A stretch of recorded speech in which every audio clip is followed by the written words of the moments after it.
Mabait, malambing at masiyahin. Ganyan ilarawan ng kanyang pamilya ang 21 anyos na si Rose.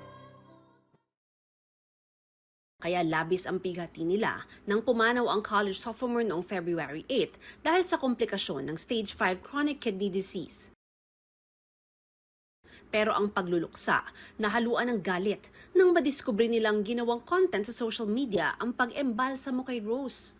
Ang hirap pa rin tanggapin na wala na nga yung anak ko. Tapos nung pakalibing, napanood nung amay niya, inireels pala. Bukod sa walang pahintulot ang content, nakita ang buong katawan at mukha ng dalaga, pakiramdam nila'y nabastos at pinagtawanan pa niya ang labi ng kanyang anak.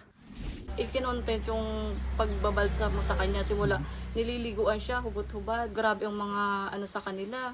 Comment ang babastos. Screenshot lang ng naturang video ang naitago ng ilan niyang kaibigan para magsilbing ebidensya.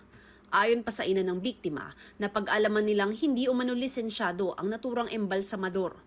Hindi ko rin akalain na magiging gano'n ang trato sa kanya. Pinagkatiwala ko kasi ng ayos sa Porinaria. Hindi ko alam ba't nagkaganon. Kinumpronta ng pamilya ang embalsamador na umamin sa kanyang ginawa.